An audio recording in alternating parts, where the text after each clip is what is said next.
we start off.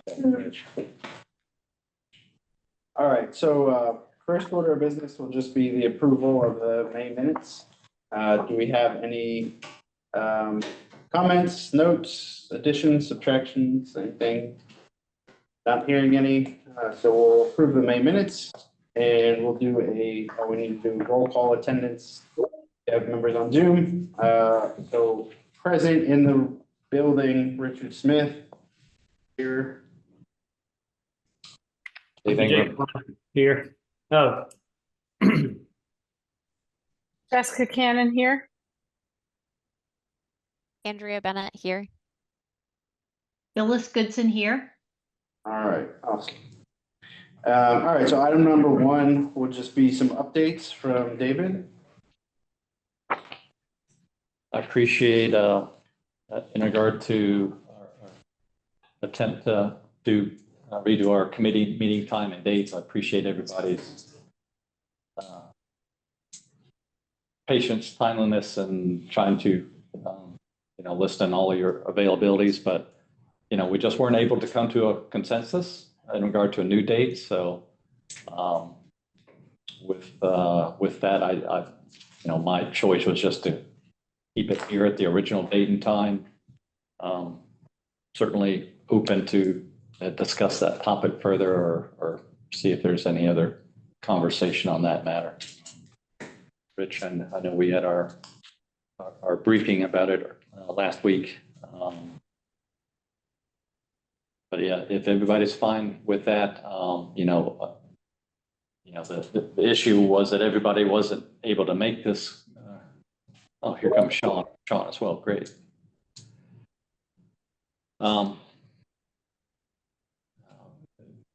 But again, just not being able to come to a consensus. The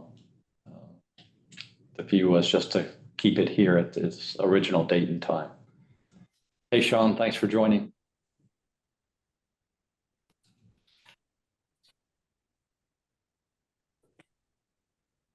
Sorry, it took me a little while to get here. That's right. Any conversation, thoughts on that? Keeping them on the meeting times. Is it just Lindsay that has the main conflict? She has a standing staff meeting, I guess, with Vote Solar. That's originally it wasn't at this time, but it's now part of her weekly schedule. So, Got it. So yeah, it's unfortunate. Okay. So, we'll be having a discussion with her just to see what she wants to do, basically. Got it.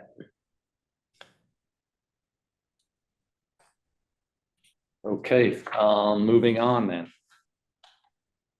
The next update I had was just this new grant opportunity that opened up last week or perhaps the weekend before.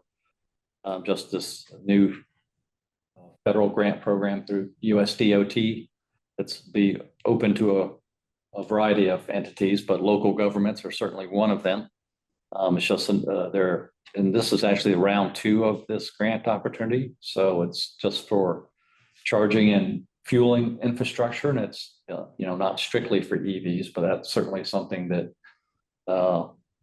we're interested in as we are looking to expand our infrastructure.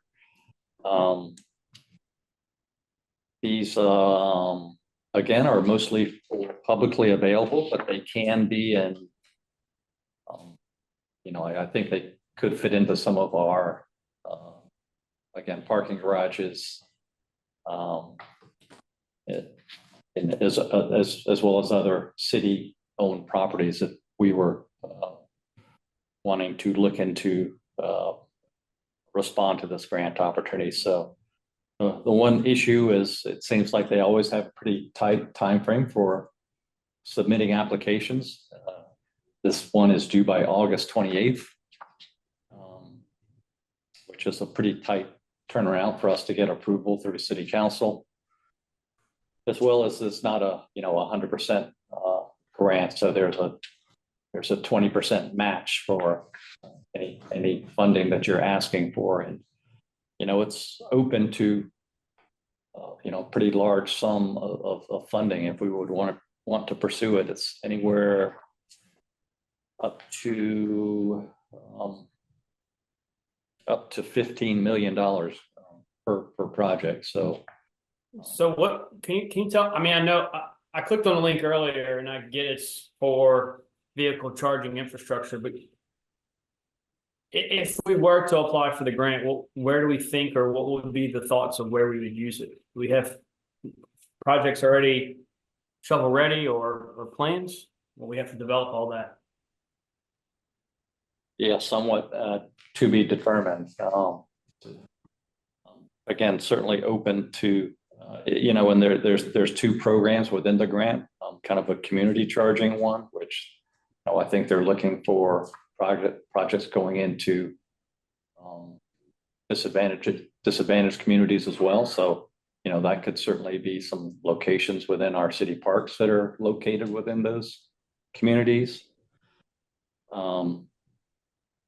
Then the other program is the kind of alternative fuel corridor grants, and those would be projects that would have to be located.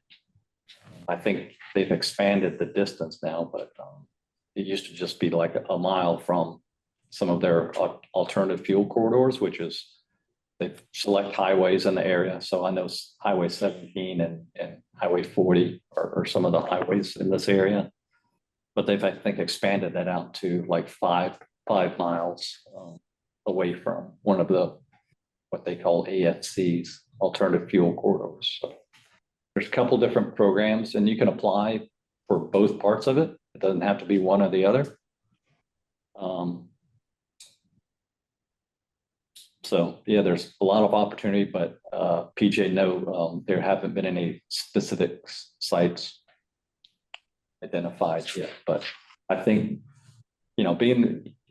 doing either one of those programs, particularly the corridor program where you had to be within 5 miles, with a fairly small size of Wilmington, and, basically Highway 17 cuts right through the middle of town.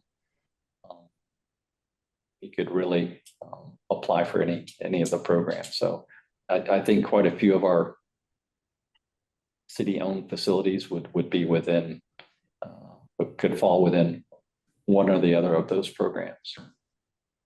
So if I heard you right, when you talk about the community solar or community charging, do we have any, to y'all knowledge? I mean, have we reached out to whoever deals with public housing or stuff like any of those programs, and see if there's any expansions going on or any new builds going on that, the best time, we've talked about this in this meeting, so I'm not bringing up something that's trivial or new. It's the best time to put in electrical infrastructure is when you're building a facility. Retrofit is so much more expensive. And it sounds like that's what it's going after, right? It's going after urban and rural communities, according to this, what it said, just this community solar or community charging. It said it twice. It's not community solar. So I'm just trying to think of, even if we don't apply for this grant or we don't choose to go for this grant, having a already available list of upcoming or things we want to do if this grant program gets extended or changed, we won't have to be behind the 8 ball of trying to figure it out. Starway. There's a joint, I don't want to say it's joint, but city has an investment in the project that's being built off of Carolina Beach Road, the old Starway Flea Market. I mean, that might fit into what PJ is suggesting. So that's a good suggestion. We can ask. I don't know the answer to that, PJ, and I don't know if you heard me. Yeah, I heard you. Okay, so that's one that popped into my head, is we can at least ask the question about that. Or what about New Hanover County, right? Like if we went into something that was within the city limits and that 20% was split between the city and the county, it's within the city limits, okay, but even there may be projects even within the county that I don't believe you have a counterpart at the county. David, is that right? Yeah, so I mean, even if we find something that's suitable for New Hanover County that we know of, you know, I guess it's it would be wise of us to try to help the county out. It's a thought, right? I know we're focused on the city, but if there's a project and we're like, oh, it's outside of city limits, we shouldn't throw our hands up and say we want nothing to do with it. Yeah, very true. I think they look for that collaboration for a lot of these grants, collaboration between entities, you know, within an area. So that could be another plus for the project for the criteria is that they're ranking the applications in some, which I'm sure they will. Yeah, This- what I don't want is we apply for either or both of these grants, and it'd be a situation where we're not able, we put it in a place that's just, you know, useless, and then, you know, 10 years from now it doesn't get used because it was a poor location. We just picked it because we did. So I want it to be, you know, wisely spent. Yeah, as I mentioned, the other hurdle is there is a cost share, 80% federal funding and a 20% match. So, and if we bring it before council, we would have to have already identified where that 20% is supposed to come from. So, with a very tight budget year ahead of us, where we were really trimming any fat away from all of our submittals for the budget process, which I'm sure Dave can speak to more than I, finding dollars. dollars for the match. We should still go through the grant process, even if we end up not getting money from the city, because these programs tend to get extended from time to time. As everyone's aware, there's a big election coming up in November. So will that get extended? Will it not get extended? We should have it ready in case there is an opportunity for us. So I'm a proponent of let's go ahead and try to figure out a location and start getting the paperwork in place. And we'll worry about the money later. If the money doesn't come, it's fine. But you know, the program could get extended, the application deadline. Yeah, I mentioned that this is the round 2 of this funding opportunity. They received a lot of applications in the first round and they didn't award all of them. So some of those awardees that submitted under round 1, they've set aside some money in this round 2 funding to go back and take another look at those applications. So I'm not sure if that will happen again with this. There'll be a round 3, but yeah, you know, as I thought this was important to bring in front of y'all, just as we're continuing to work on our fleet electrification and charging infrastructure. You know, this could be an opportunity for us to potentially get some charging infrastructure in locations where our city fleet would be able to use it as well. So next step for us is just to perhaps discuss it a bit more internally, and PJ, as you said, try to at least identify potential sites and go through the grant planning process. So I did forward this opportunity, Dave, to Chance, just to, I haven't heard back yet, but just to see if there was, you know, additional, I mean, I know he's talked a little bit about putting EV charging in the deck for this facility. We may look at some of the other, like Amy Beatty's group. Yeah. He's got lots of potential opportunities. So let us discuss it internally, and I'll keep the committee posted on what that's looking like to submit a grant for it. So any other thoughts, discussion there? That update. What about something maybe at even the battleship? With all the construction that they're doing now? And- Over there for that location. Well, one, I think because it floods so much over there, might not be a good locate, and, it's not, I think that's federal property over there. Who owns that park over there, Dave? State. State property, so, With all the it is- construction that they're doing, they're building it up to get it past the flood zone for those areas. And I mean, now because they are in the construction process, just to have it, another location that could be enjoyed by all from that standpoint. It's just a thought. Yeah, that's, I would part of recommend, if we think it's a good idea, which I agree with you, Phyllis, I think it's probably worth maybe Dave, one of y'all reaching out to the governor's office, particularly like Peter Ledford or somebody in that department and asking if the state is going to be applying for this grant, because this is not restricted to just counties and cities. Yeah, I mean, I think the state's focused on their NEVI program, which is putting fast charging like every 50 miles along all of their alternative fuel corridors, which, certainly that road that goes right by the Battleship is one of the alternative fuel corridors. So I think it's a great suggestion, Phyllis. Yeah. I think it's really good, but again, I don't know how we advocate, even though it's not our property. Like I think that's part of our work is to be advocating. We can ask. Yep. Look into it. Thanks. Okay, moving on, continuing on the EV trend. Sent you guys just as one of the item attachments, the picture of our very first 2 electric vehicles for the city.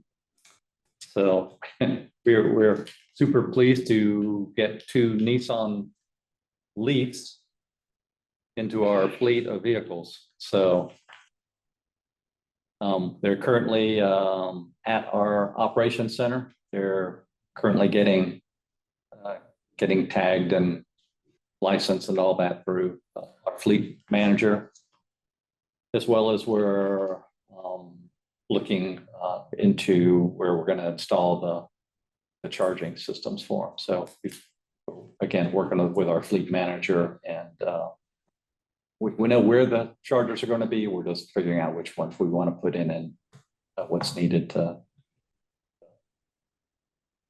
conduit and some sidewalk work. It looks like right there by right in front of our, I don't know if y'all have ever been out to the operations center, but right where our mine and Dave's office is, the 209 Coleman Drive is the address. So yeah, Great news.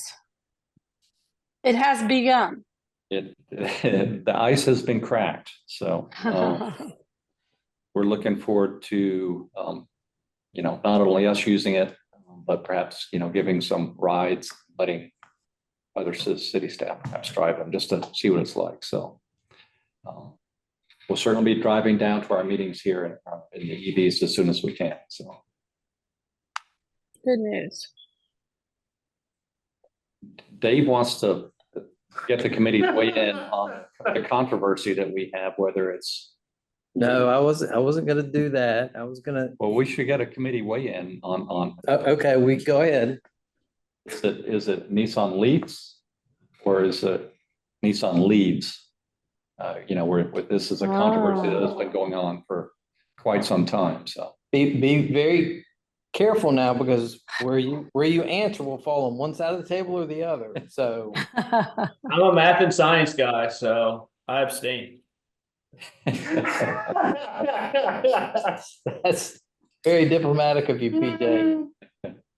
Has anyone spoken to a Nissan dealership? I have Googled this. Oh, imagine billing half an hour for that. Perhaps even more important than solving this dilemma that Dave and I have is the fact that we've now named them also. I was gonna say, what are their names? Well, I'm not sure I've won on this one, but the white one's gonna be White Lightning, Ooh. and I called it silver, but everybody else who's not colorblind, calls it gray. So I called it the silver bullet. But Dave has a different version of that, so. I did. I thought it was just the leaves thing that I was weighing in. I thought it was. Don't we want nicknames by the committee?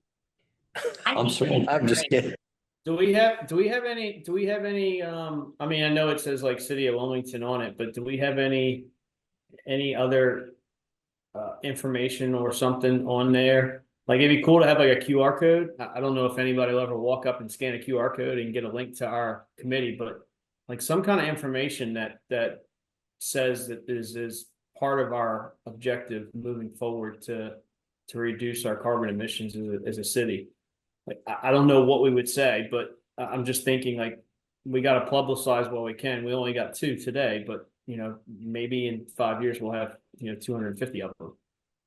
Yeah, I couldn't agree, BJ. Yeah, I brought that up to Dave. Just, I don't know if that's something we could get our communications department to help us design or weigh in.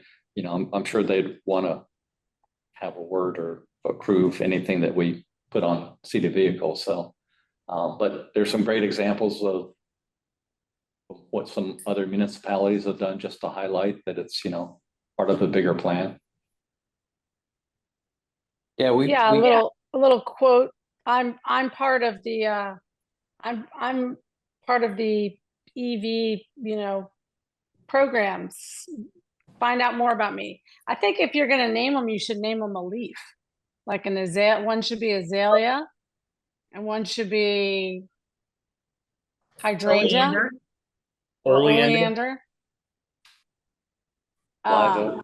oak. You could make it cute. Yeah, one could be a live oak, and you could make it a cute little, visual on the side of the car. Get a little promo. Yeah, I think anything to highlight that it is an electric vehicle and it's emissions free. Yeah, kind the of whole doing our part thing, however you want to. It's good PR. Absolutely, yeah. That's something we've mentioned briefly and going to pursue it. So You've got a great social media team, so I'm sure they'll come up with some clever stuff. I agree. It's probably into helping us design something. So All right. anyway, we were And excited. I to share. gotta say, I think it's leaves. I think you gotta go with leaves. Leaves isn't a word. Sorry. But LEAF within, what I've seen is that LEAF is actually an acronym that stands for something. So the letters are all plural. Hey, Oh. you're on my side, Jessica, so. I think when you're talking about, it's got to be the girls and it's the leaves, and it's whatever you end up naming them. But yeah, I think you got to go with leaves. Sorry. I don't think that item's closed yet. It's gonna. We'll table it for now. Table it for a vote down the road. There you go. Okay. Next I had as an agenda item is the energy use intensity for Skyline. And I looked at it. But what I think the problem is we have so much unoccupied space in this facility yet. It's Showing very low. showing very low. We actually don't have a full year of data yet as well, so it's estimating a bit. So, Sure. I mean, it's coming out to like 30 or something like that. Yeah, Which, that's low. yeah, which I'm not buying. So, yeah, basically for an office building, like your average office building, 50-ish, that would be a pretty good EUI. That's about like what your average office building is, and with as many inefficiencies, I think that are in this building right now. And Was that over the 6 months that we've been in it so far? Yeah. Okay, yeah, so the occupancy is climbing. In fact, they have lease coming up at the next council meeting, so. yeah. But even our occupied floors aren't 100% occupied. You're showing all Right. you're showing all the square footage, and not a whole lot of occupancy to drive up the energy. So. What I was seeing there. So does that take into account the gas, so that you have gas in there too? No, there's no gas in this building. No gas. Not a Piedmont natural gas account. Backup diesel generator. It's a cafeteria, right? No. There, We there's a got small, very small coffee shop. coffee shop Okay. that will actually, I think it's now reopened, right? Yeah. They just found a vendor to fill that spot, so. Good. No propane? Nice. All electric building. So stand by for EUI, looking at the energy use of this. So, I'll certainly be able to give you guys a comparison to what in total the other facilities we're using versus what this facility is used in its first year. So, yeah, it's particularly as we get towards the ends of this fiscal year, wrapping up at the end of this month, I'll be pulling all that data as I begin to compile greenhouse gas emissions for. Well, we're rolling into your three highest months. Yeah. Your three highest months usage now, so Yeah. that number should go up. And just, So that brings up something that I wanted to ask about. I don't want to derail the conversation because I know we still have another topic to talk about. But we've talked about several times about energy efficiency audits and everything. And I know we've gone through this change of selling buildings, buying new buildings, building buildings. It feels like we lack to have a short-term and long-term plan of how we're going to deal with energy efficiency. I think it's come out number one our last two times of looking at all of our subjects. And I believe we're getting ready to get into budget season for next year, 2025. I don't remember when that actually happened. Y'all have to remind me, but I think it's good for us to be asking for that stuff now, as energy cost continues to rise and is projected to continue to rise, for the next several years. And so one thing I think that we're really lacking is a action plan. And I think the skyline needs to be included in that of what we're going to do over the short term. And when I say short term, I mean next 1 or 2 calendar years, and then really a 5 to 10 year plan to mitigate what I believe is going to happen, and I'm almost certain is going to happen, is we're going to see a rising of energy costs, and anything we can do to invest in energy efficiency now, it'll keep our bills pretty much flat. We'll be able to offset the cost increase, but we'll also get that sustainability play by bringing our KWH down. For what it's worth, I agree with PJ. I'm glad you didn't say I think it's all BS. So,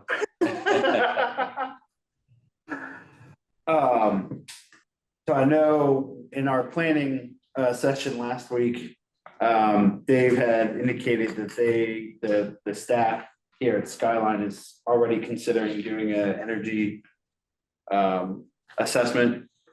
I think they're in the process of doing that. I think they got a proposal from Terracon as the company they're using. Okay. So I think that's in the works of happening. I can perhaps get an update on when that's supposed to happen. So I think that's a good first step for here. Now I know it's a little different with because this building has its own staff and its own manager and everything. So I don't know if they fall under our purview or not. How do you? From the stance that it's part of the city, Yeah. they factor into the equation so yes. Okay.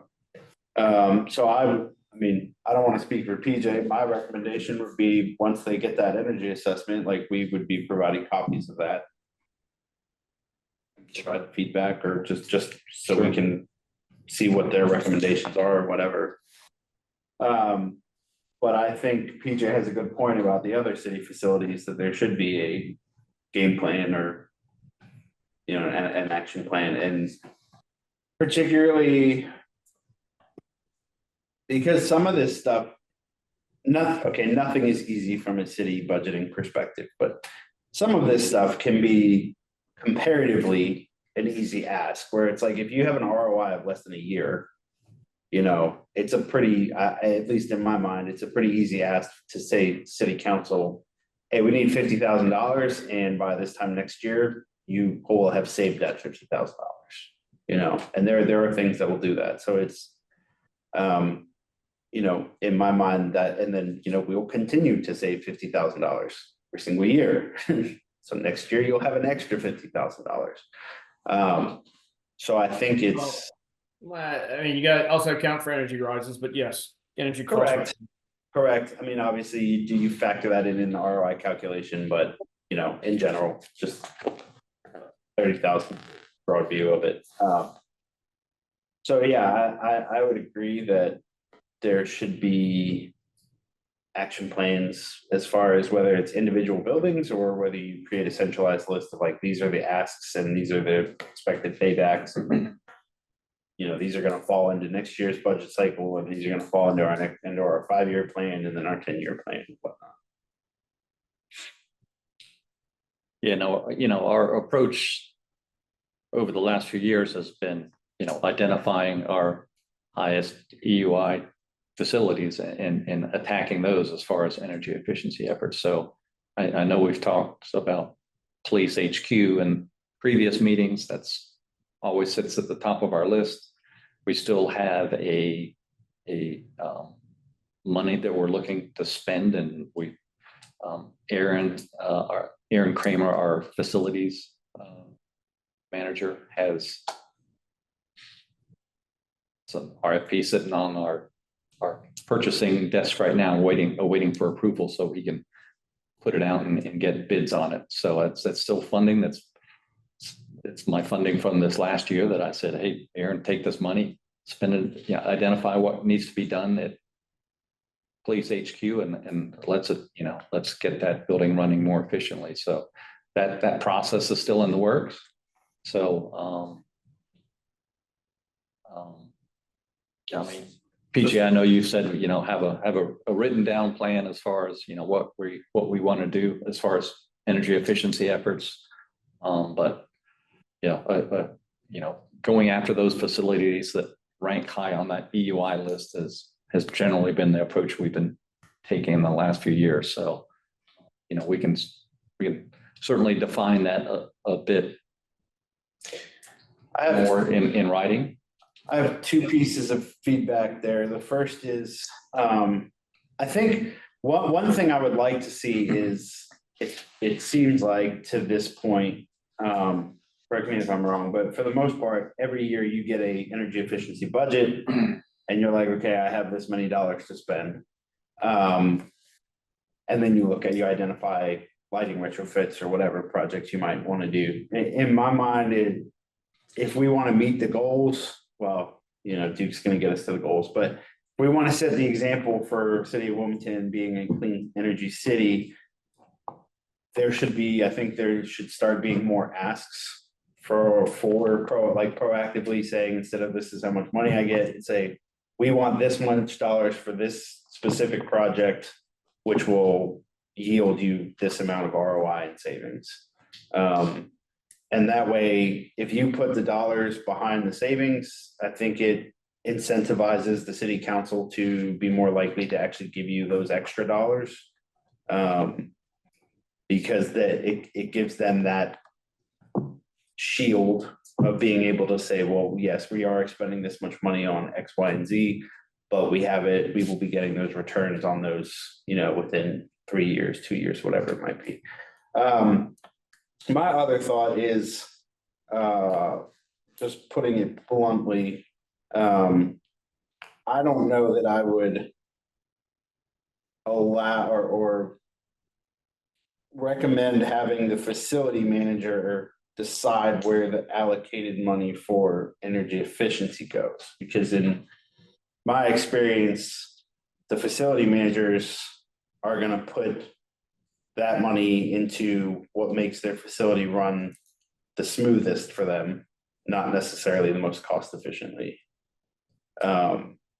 So if I was a building manager and someone handed me $50,000, let's say, however, whatever, and said, spend this money, we want to make our building more efficient. Like the first thing I'm going to do is look at what is my most troublesome air handler, and that's what I'm going to spend the money. It's not quite as, Cut and dry as that. it's not quite as kind of separated as. Okay. Well, I mean, we are involved along the way. Gotcha.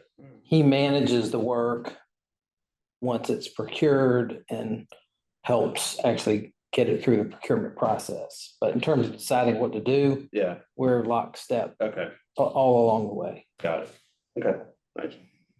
So I got one closing comment, and it's not, I don't want to bring us off into another rabbit hole. I just want to make a general statement, just a food for thought statement.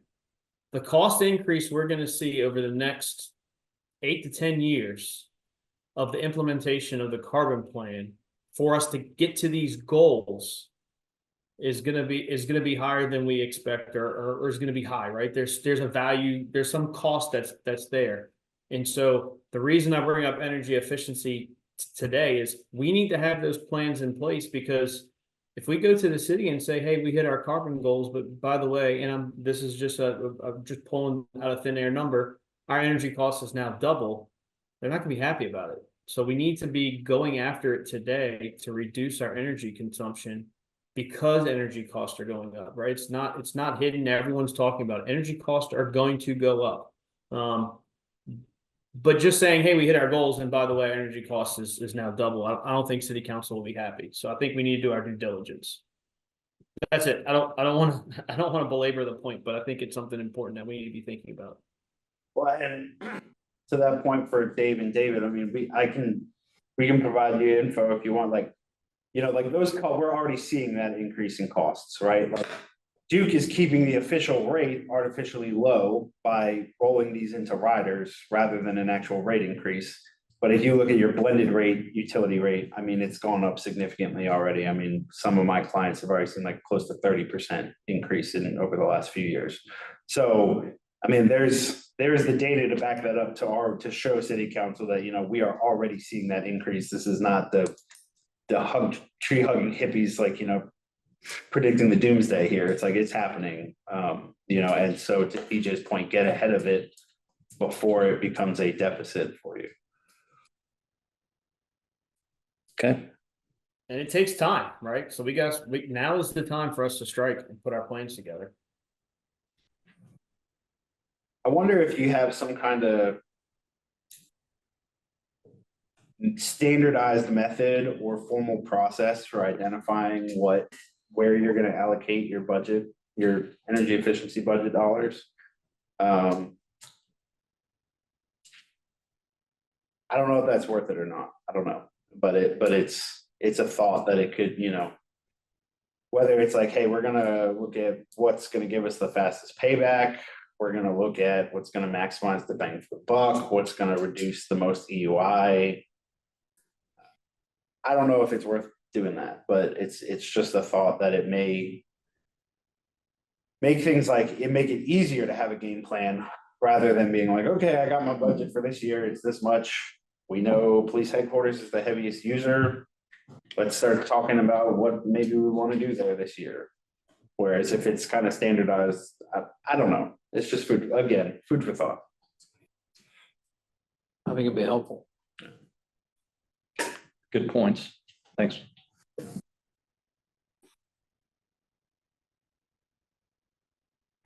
Moving on to item 2 is the August meeting that we've already been in communication with Pam Hardy from Duke Energy, who has said that she's available for our August meeting.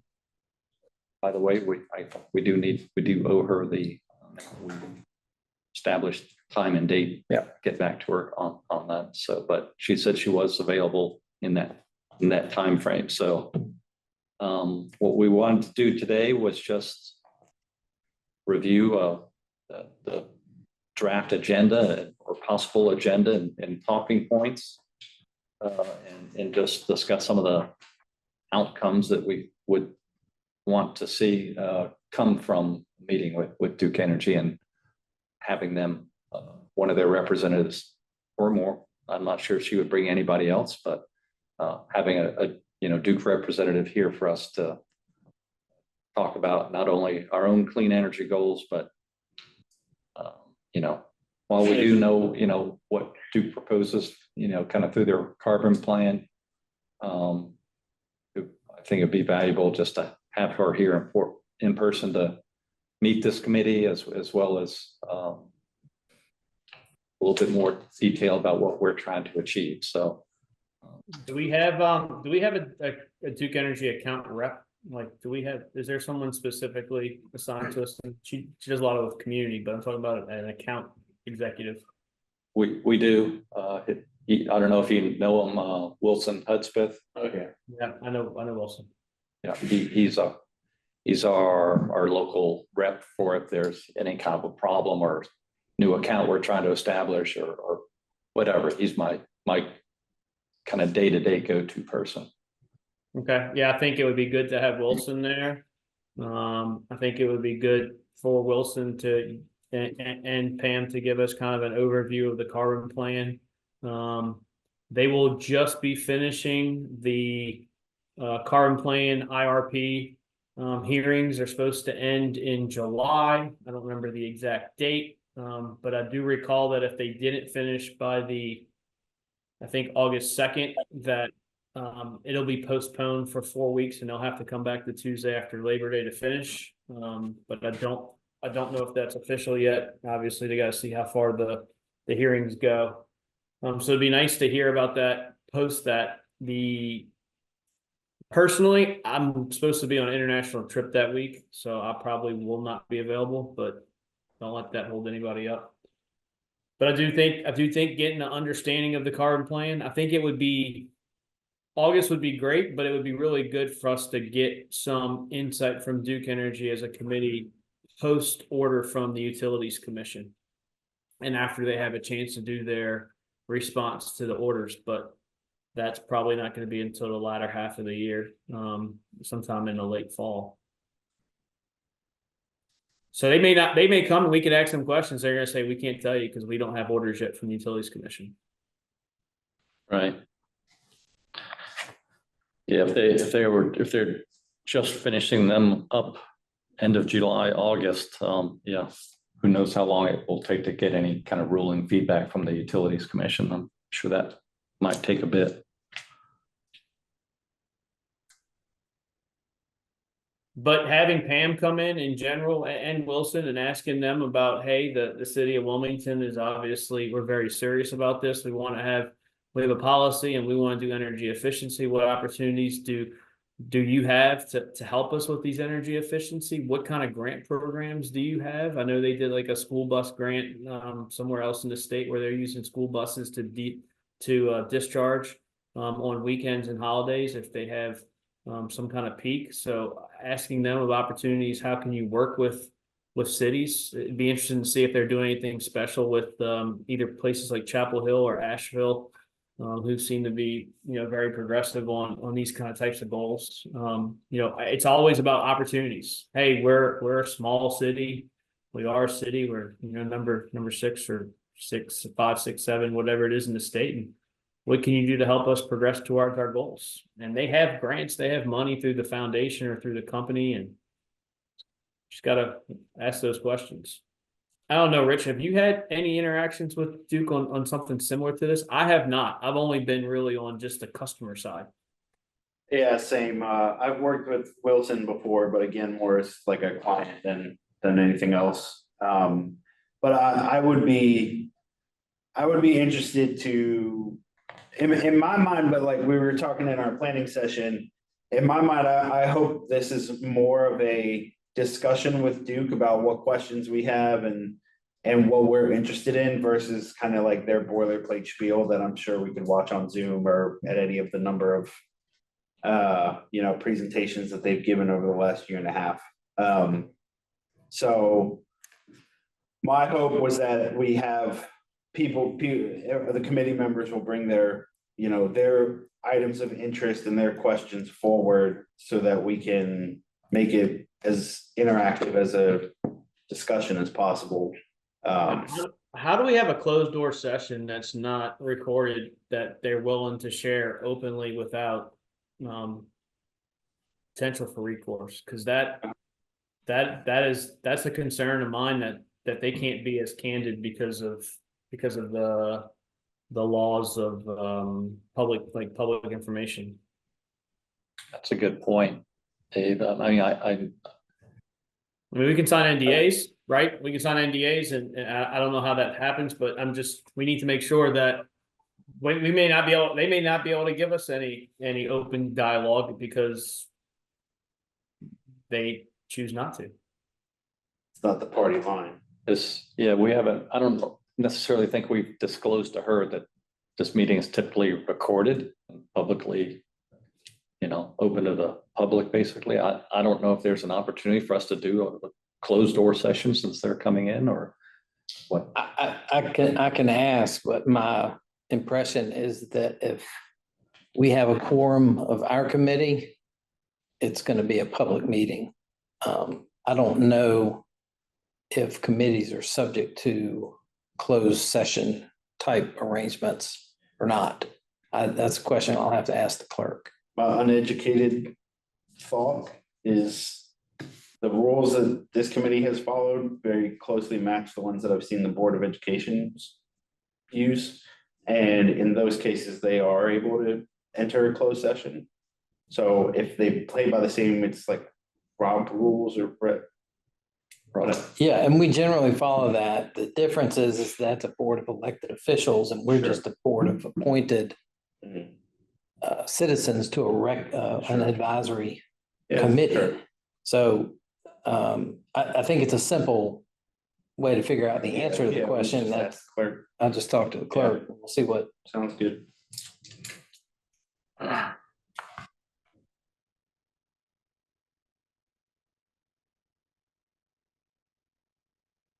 I can also let Pam know. I think I'm relatively certain that Pam knows that this would be an official meeting. Now, whether or not she knows it would be recorded, and that's another story, but Check on that and see what their comfort level is.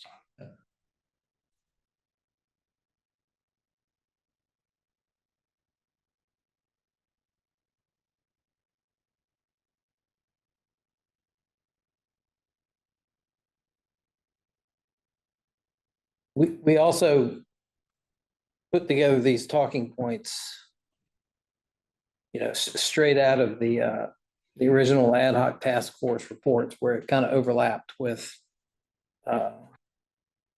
where we thought it might generate some discussion or interest. And hopeful that, y'all would think the same or, certainly if you have other ideas from the ad hoc task force report about things that we could put on here or things that are on here maybe should not be on here, we can certainly adjust, but it's entirely, we want you to weigh in on what would be on the agenda for that meeting.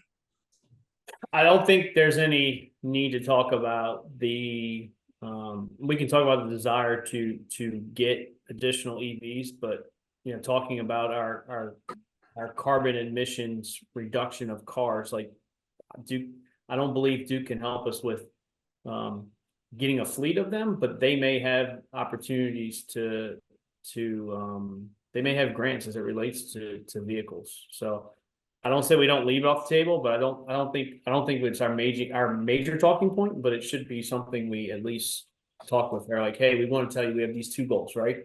Equally weighted. We have two goals. We're going to focus on the first one. But we will talk about the second one as well.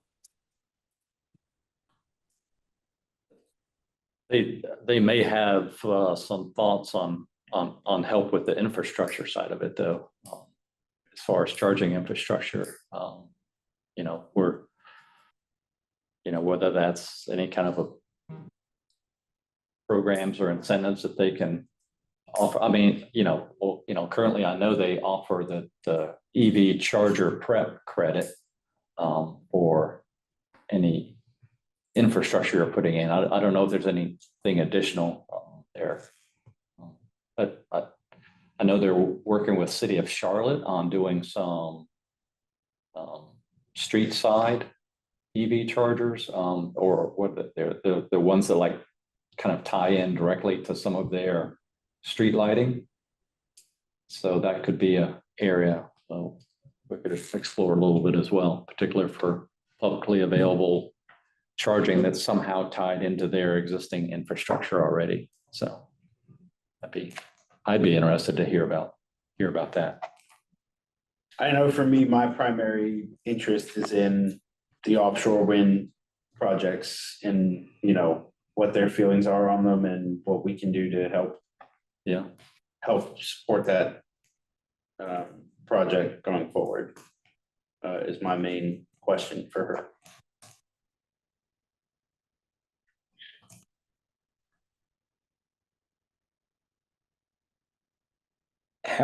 How would you want to see us address this and setting up the agenda?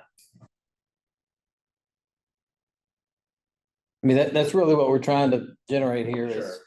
we want y'all's input on what we want to focus on in this meeting. And if wind energy is up there, then let's put it up there. Yeah, me personally, I would take the feedback from each committee member as far as what they want to talk about or hear about, what they're interested in, and I would create an outline to send to her to say, these are the topics for discussion that we're interested in. If you can have some information, or prepared for a discussion on these items, would probably be how I would do it. That sounds good to me. I'm gonna have to think it through a little. I know we're supposed to be doing that a little bit before now, but Well, we have until August. So we can certainly reach out individually. If you like, kind of off cycle and get some more specific feedback. That works for y'all? Yes. Yep. Also, if she has any suggestions of things maybe that are areas we might have a missed opportunity. absolutely. While we have her here, the idea to kind of, face to face is always good moving forward if you know someone.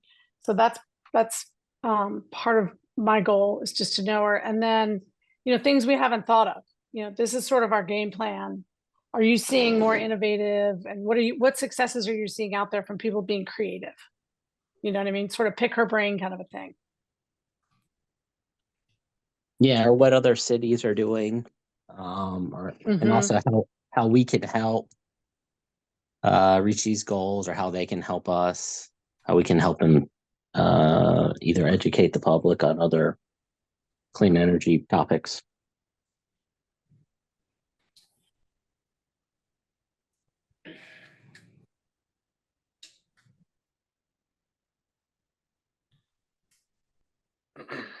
To that point, my ask for the rest of the committee is to try and be as engaged as possible with this. I mean, we are having, Duke is taking the time out to come speak with us, and I just encourage everyone to share as much feedback as they can, because we certainly don't want to have a short list for them where it's, 10, 15 minutes of a boilerplate presentation they give us, and then we're like, okay, thanks for your time. This is an opportunity for us to really have that discussion with them. So I'd encourage everyone to participate as possible.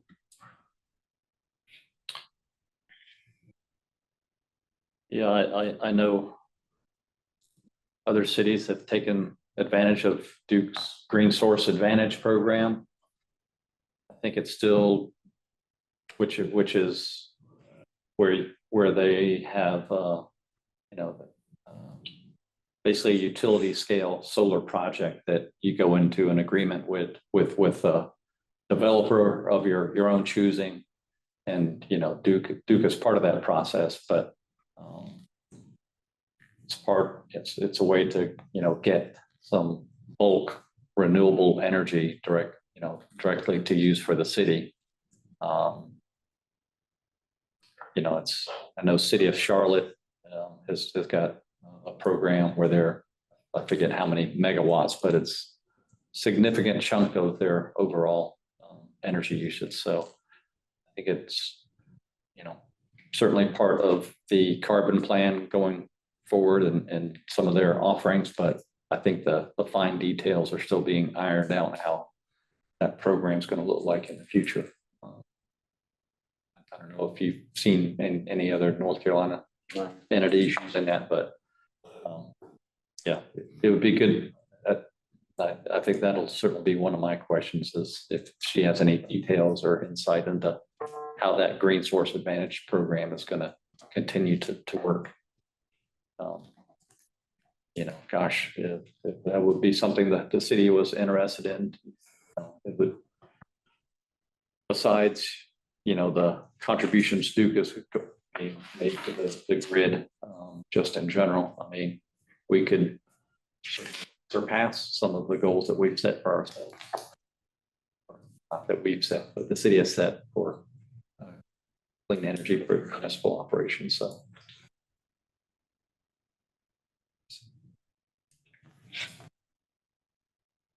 Maybe if she plans to give a PowerPoint presentation or something, if we could get that beforehand, that might help steer us a bit, and like a Q&A session, if she plans to do that. Yeah, we can ask.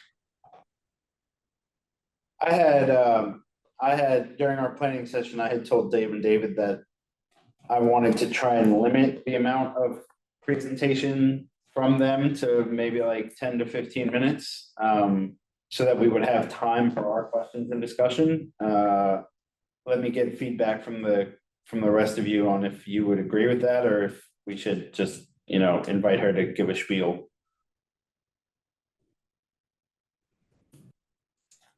I would just wonder how much of a specialist she is in some of this stuff. Like, she may have to rely on some PowerPoint stuff on, I just don't know how clued she is to all of like Duke's clean energy goals, and maybe if someone else comes with her that is an expert, but it might be her own comfort. That's my thought. But I'd like to keep it low too, sure. Anyone else? I think 10 to 15 minutes is a reasonable request. Otherwise you respectfully end up getting a sales pitch. Like if you invite someone to come in and tell you all the great things that they're doing without that engagement of a Q&A or kind of specific topics. The email from April was about this meeting. The goal of the meeting is to find alignment in our common goals and explore opportunities for us to support and collaborate towards achieving our shared clean energy goals. So I think, you know, a short PowerPoint slide is fine, and agreed, Sean, like, you know, maybe like to point to something, like maybe that would help kind of, I don't know, have that initial setting to just have something to speak from. But I definitely think keeping it on the shorter side would just probably benefit the group the most.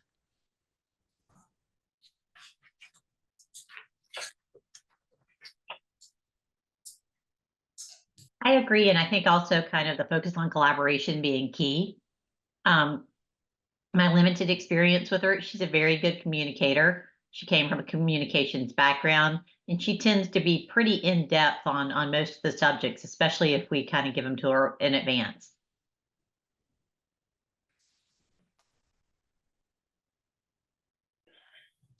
Good feedback. I would then say, why don't we set a goal that we're not having our July meeting.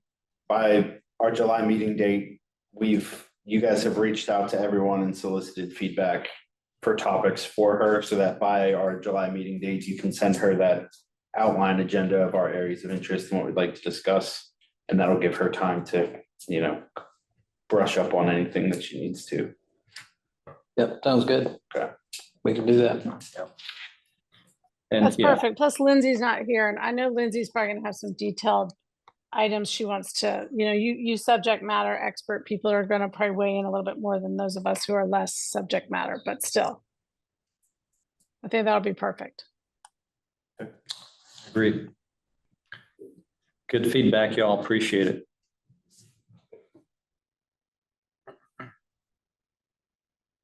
There any other topics of discussion anyone wants to bring up, or do you get 20 minutes back?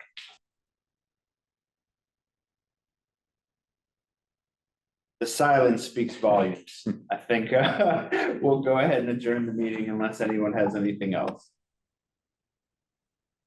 Sounds All right, good. everybody, thank you. Thank y'all Thank very you. much. Thanks, y'all. everyone. Appreciate it. See you.